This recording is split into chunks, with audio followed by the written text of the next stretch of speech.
Hey everybody, how's it going? I wanted to teach y'all another lesson that I think is really useful, for music and hip hop and just art in general, and basically, what I have as, a lesson for today is basically the upside down us's. And probably the best way to kind of describe how this works is, you know, um, this video is flipped upside down. And you can tell that, hair, has to have more to it than just what it seems to be. Also, you realize that this upside down, has a stability to it. You also realize that your eyes, look at things like, kind of like, they project at your eyes, but there's also a flipping upside down sort of. I don't think that it's a literal, like everything's literally upside down, then it flips it. But I also think that it is because, um, it's there, and if you don't waste any space when it comes to, jotting things down, you know, um, there's a lot you can get from it to understand. Now, first thing I want to teach is that the only way that you should look at this are the two um, ideas that I have that are actually very, very useful. The first one is going to be that, is that these eyes upside down look like an alien that, like knows something and, kind of, has something to say. This looks like, lips, which could also be creases. To me, since I look at the body, a lot, and I try to understand it as much as I can. I mean, these seem to be, also translations of foot creases, because your feet have wrinkles, but the rest of your body also has wrinkles. But it seems that these wrinkles, are comfortable wrinkles on your feet, since your feet naturally have wrinkles already. And I think it seems to be more like that. And any other kind of wrinkle, it seems to have numbers. You can count these crinkles, and you can see how many mouths it is. I'm kind of stuck on looking at the dimensions of a tick, because they have a big head like that. It's almost like a tick, but like an alien, that kind of floated and like grabbed the body, and then had it, and then like if it gets really big and inflated and full of, the blood of it, I think that it would have, like a lot of wrinkles in it. But anyway, when you look at things upside down like that, I have some graphics to kind of compare. Oh, and the second thing is that I have something to throw at you that is true, and it's that these eyes, upside down, also, like, see, they have no eyebrows. One theory, and it's not a theory, it's something you have to go ahead and apply, and use it, because it has a slight thing. It's like a tiny thing that you can change, something you can kind of pick up on and understand it and use it, you know.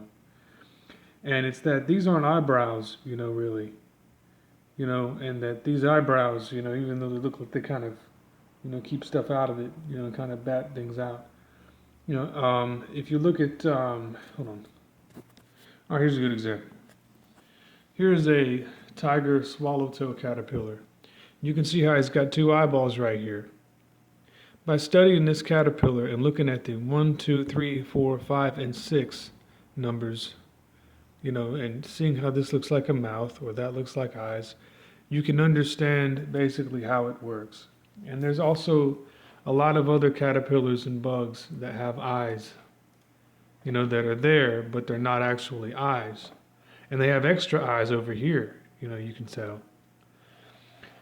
And, being upside down, it's not easy, to think that that is eyes and it's not, And there's a lot of other animals that have eyes, besides just these, which that is not their eyes. Some of them have eyes there, and some of them don't, and some of them, that looks like a bull, you know. But when you look, holy crap, that looks awesome. I mean, look at that, you know. I mean, that is a full video game character there, you know. Oh, that's a rubber bug. Yeah, that's probably why. But anyway, what these aliens do, you know, is they should, you know, this should be the eyebrow part, you know, and also in order to verify this, um, I guess you could say that revealing clothing is a way for this to kind of work. When I need to kind of learn something, usually I mean, this is just one way that I can learn pretty well visually only, is, you know, like clothes on, you know, is a reward, but, you know, like if I was showing myself beautiful parts of me, you know, and it's like these are two breasts they could represent. You know, if you show them that fast, you know, then, you know, or the just the body part, and you show it that fast, you know, as a reward, you know, then when you're thinking, you know, because these look like round balls, you know, and when you show that fast, you know, there's no eyebrow to kind of like increase it or decrease it, you know, and you know, there's no space or time in between it because without the eyebrow there, then it would go ahead and skip ahead, you know, and just kind of, you know, sort of vibe. So another thing, you know, is that this is actually eyebrows too. Is another thing you can kind of understand. I mean, you know, what I meant by like trying to see is like you have to see into these eyes and see what they mean. That's what people do when they look at each other's eyes, you know. And you know, I think there should be, you know, aliens. Each person flipped upside down might have the same kind of alien-looking face. Um, this is kind of weird, but one of the like things it kind of looks like for me upside down is kind of this example is ICP, the two clowns from the Insane Clown Posse when they talk and they're like, oh yeah, you know, even though they don't really look like that and probably have no idea, you know, they seem to not have eyebrows, you know, and they kind of act that way. And if that's flipped upside down, there's a lot more to understand from just what that is. Um, you know, but I mean, I just saw them on a video and I just watched them upside down. I mean, it looks like, you know, I mean, it just, the posture and everything kind of is like that. And it seems that, you know, what these aliens do, you know, I mean, it seems to be the thoughts, you know, when you think about, I wonder if there was aliens on Mars, or if there was aliens now. Seems to be about, you know, this part. If it's upside down, you know, you can look at the physics of it and then get used to it and then flip it back. And you can kind of see other people and what they don't pay attention to, but they are doing, you know, while it's going on, you know. And also, you know, if these are eyebrows and they're not eyes actually looking at stuff because they don't really look like they're looking at stuff, you know, then we'd have to resort to looking at these eyebrows as eyes. And if you look at video games and art and things around you to kind of figure out, you know, for one, you know, the importance of every single thing that you see, you know, that's close to you and local that you can relate to something, especially video games and things that you think are there. This kind of opens you up to that and kind of gets you to see it. And I'm going to go ahead and show you a character named Facade. And a facade, you know, is also spelled facade. And it's also a facade is like deep layering. You know, I don't know if that's really useful or not. In Japanese it says yokuba. But facade is, to me, the character that is upside down. And you can kind of see this by looking at the picture here. Because, see, Facade, this is from a game called Mother 3.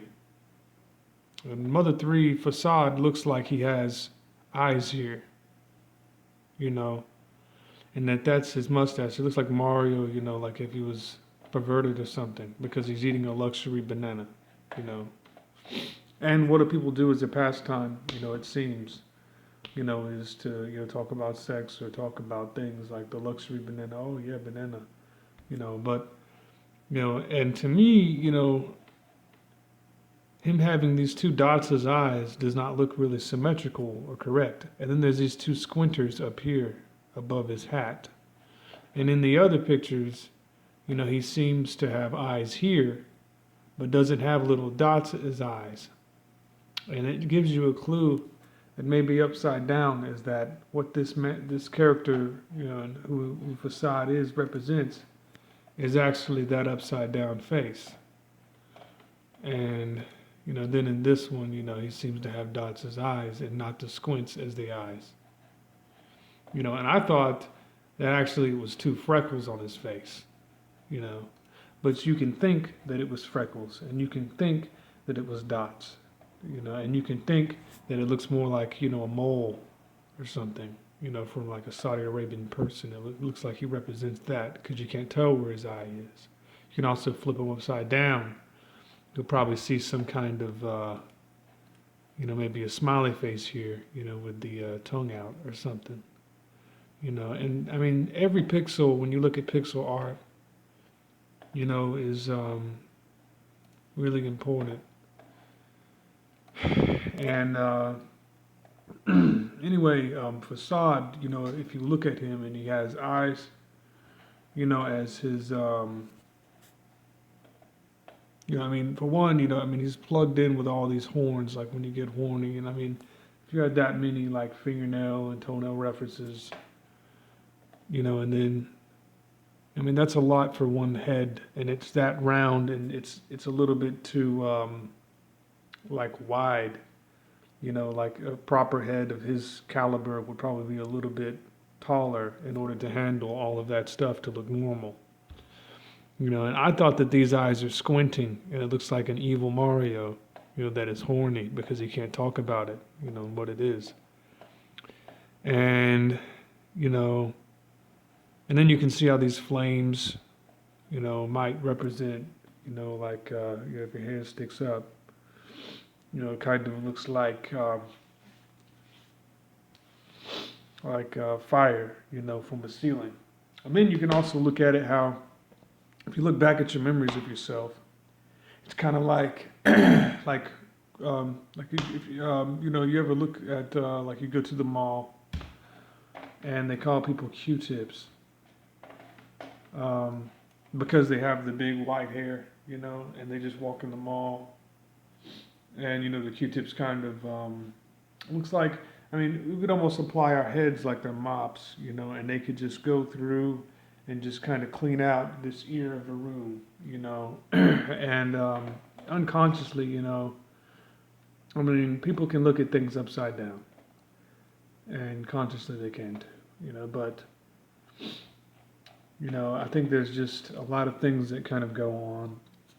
You think about, you know, like social infrastructures, how there could be things alive in them, you know, like how you know, maybe these, you know, could like talk to each other and we weren't paying attention, you know, and probably they could trade facts and figures and something that they would do, you know, or a facial expression could be traded, you know, where they could trade wrinkles, you know, maybe, or they could use these as mouths or compare these things here, see what they represent, you know. Also, you know, we'd also have to be able to count how many of these hairs are here because we have a precise number of hairs here, and there is a number of them, even though our eyes do not have hairs growing out of them, you know, but they do if we're upside down. And this was our eyes. And then you can figure out the physics of how this works, you know, and then you could figure out, you know, how the eyes work. And then you could even look in the mirror and kind of like notate, you know, count how many hairs you have, and then apply every single full number and anything else you want, you know, total numbers of each hairs is like how many on this one, how many on this one, and then both combined. and then just apply it to yourself and figure out why that exact number of hairs is there, at that moment. And then you can go, yeah, that's a number, and this is kind of like counting, and then it's not unconscious that there's numbers of hairs on your hair, because you can count them and figure out why they're there, as well as these. And then you can also find the mathematical differences between the hairs on this eye, on the bottom and top eyelid, and both, compared with this eyebrow and both. And then you can try one with both of them and one of each. And then you can try with these two, the hairs coming out, and what they have to do with this, and see what your favorite things are. You say, like, for example, sometimes my favorite number is 18. And there could be a reason why. There could also be other favorite numbers, of why, that would be my favorite number. And, there's a lot of other things, like what's your birthday, and you can say, well, my birthday is this, and, it ends with these two numbers, and you can say, well, if that's important, it has to do with this, then it has to do with this, and, this is my place, and, this is my address. Things like that are really anything that is substantial. You could say, I liked this memory when I was this age. You can say, well, there's 16 here, and, there's 2,270 of these, and I'll just take 16 and multiply it and then see what the common denominator of it is. And then apply that to why this has to do with something with subtraction. You can find math as to why these hairs are here, just given that, forms of math. And you can also count these and figure out the forms of math and why they're there and why they're there for. And then you can figure out, why, I was younger and I wanted to smoke cigarettes and get wrinkles, and I thought it looked good, but see, 50 years from now, I have way more wrinkly creases.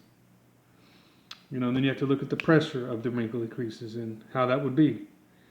And you have to figure out, what those wrinkly creases are, and, basically why you want those wrinkly creases. Is it because, cleavage is there, in between them? Because, when you talk expressively, usually it's, explaining something. But that looks like a frown if it's upside down, like that. And then realize, like, how you can raise your eyebrows and what that has to do with this. And you could even say, this is this many centimeters wide. You can say this is this many centimeters wide. And then you can count how much flab is in between each one. Make it say something. Correct those little notations. Find something to fill in this space with information. So you just don't say, oh, I want another beer. Because when I drink beer, it helps. I don't like to drink anymore, but I'm just saying, instead of just not paying attention to it, it was what I mean. You can fill in this information and figure out what it means. Another precaution is looking at chin heads. Because chin heads look like actual real heads, but they're deceiving because they're not useful for anything. Even though you can kind of look at this, it doesn't do anything. You might as well look at a beluga whale's head, when you have all this other information, and it just doesn't go together. Even though you can be upside down and you can look at your head as maybe this is the brain tissue area with the teeth. We have one thing that is a formation that has to do with this, and it is the crack in your skull when you're a baby and the little swirly in the back of your head that you have. And the directions that the hairs will flow, that has to do with this here in the mouth. And you can apply a spiral angle to that, as well as the mouth, to figure out what that spiral motion will do. You can figure out when you're scratching if it has to do with a spiral motion that has to do with this and has to do with that spiral motion, being both the spiral motion and that spiral motion, when you're comparing, that this may be the representation from here down is the brain area being expressed, sort of like tassels, or kind of like jewelry. And then that this upper part here is actually the bottom if it's upside down at ground zero, when we're looking at, the differences between the two and kind of beveling those two differences. And, chin heads are deceiving, and I think that, this sort of, doesn't look like crank yankers. I mean, it has to look like something. But it just doesn't look like this would eat food, and it doesn't look like that there would be any practical use for looking at this as a head. And people have already seen chinheads on TV, and it's not important, it's not entertaining. And I've had parents, that are from the 1960s and 70s and 80s, that had the psychedelic, experimentation area where they're trying to figure out if chins look like stuff, and then you get a face that looks like that. And it just doesn't look like it's useful. Why would you have teeth upside down that big? Why would something be like that? And Oompa Loompas just aren't that entertaining. And, Alice in Wonderland and Willy Wonka is all this type of stuff. And it's dysmorphia. It's really small. It's not something that would have been able to survive. And it's not something that would be any use. So it is useless, to have a useless being or part of being that is, completely useless. And so don't look at this as a head and it's got hair on it. Instead, you could look at this as eyes, because these are hair. And you could, I mean, if there was some way to do it, I mean, I'm sure you could count every single hair on this head. But I bet, you could actually, one thing you could do is you can pull your hand through your hair like this, and like not pull on it, but just go like this, like before you take a shower every day. And then see how many hairs is there, and then count them all with your hand. And say, there's 17 hairs here in this clump. And that means that I let, 17 of those hairs go. That way, you're conserving the space. And you can even take the time to count these, or at least however many you feel like counting. Or at least measure the inches of this, and then you can see why this is this many, and why this is useful or impacting,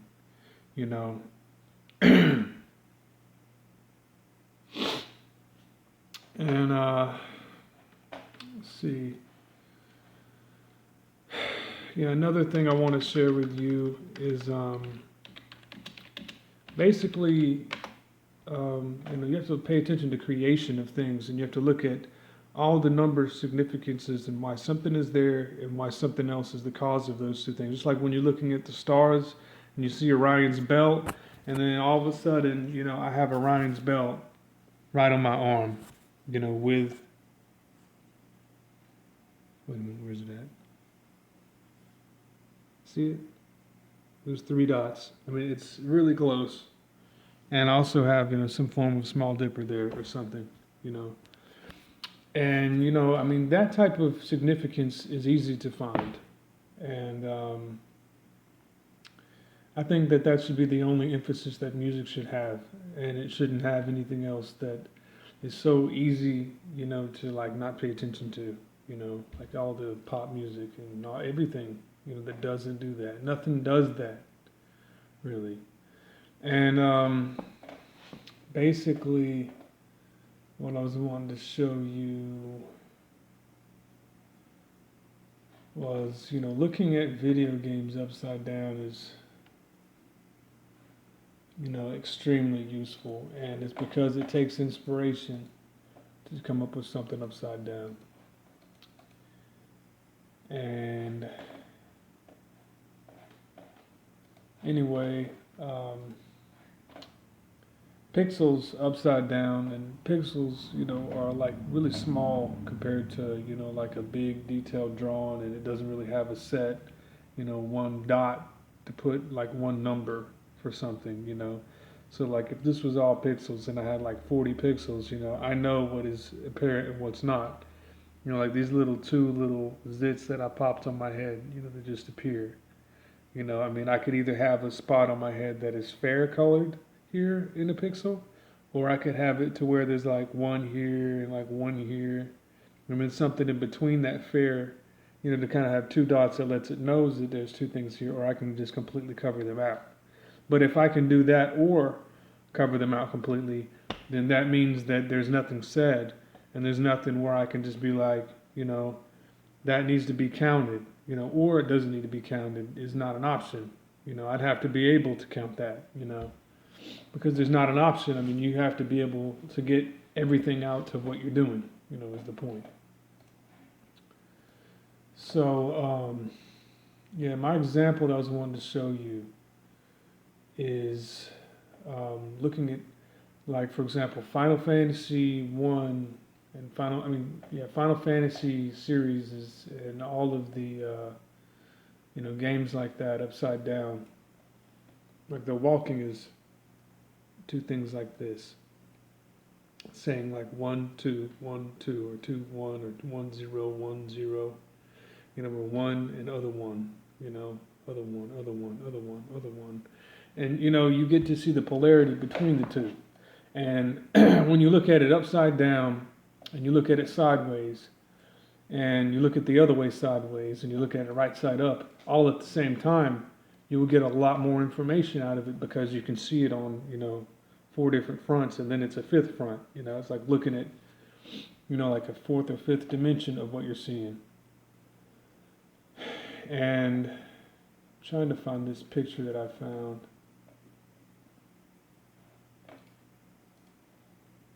Before, I'll probably just have to, I'm going to find this thing. I'll have to search a little bit more. But anyway, let's see. Supposed to have a bar scene where this dude is walking around in the game Live a Live, and the character upside down, which was in the game Mario RPG, which is one of my favorite games. But upside down, it actually does resemble another character, and I just think that's crucial information, but I don't see the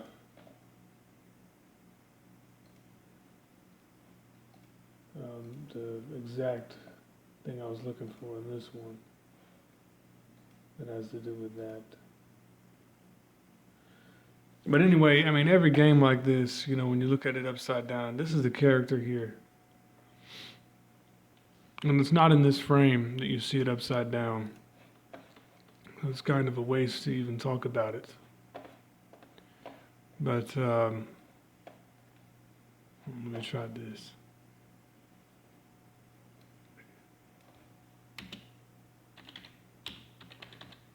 Wanted. It's supposed to say wanted, and then it has, a picture of that. But anyway, I don't see the picture. So we'll just have to continue. Anyway, when it's upside down, it does. It looks like a stump character from.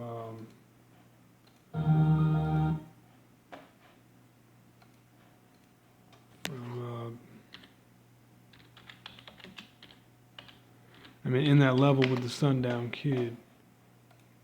And it's not that. The point of this lesson is that that character moving left and right with the 2 sprites in that bar, in Live a Live from 1994, which is by the company Square. Upside down, you get this character here, which is a stump. And it is exactly that dude turned the other way, going like this, in it. And it's called a stump it. And there's no other way that you could actually, like, when you watch a creator, make something, and they sit there and stare, at that for that long, and then they looked at the screen upside down and figured out what it was. They added something, So you have to learn that, when you look at something, sideways and upside down and, other ways and things that have to do with, other things, for example, there's going to be reasons, why those things upside down look like other things. And once you spot that, there's no turning back. Once you figure out what that means, there is no turning back because you understand what it means. And when you see art, derived of what you understand, and you see something else out of it, there's no getting rid of what it means. So, that's some of the information, about, the upside down characters. And, another thing you can look at too, though, is, you know, football players and how they move, and things that they look at and kind of ways that they run, why they have a helmet on, what the two, holes in each side resemble, why the stripes go down the middle, what colors they are, why one moves one way because they have these colors and this build, and why one moves another way because they see that person and they have their own, way to move.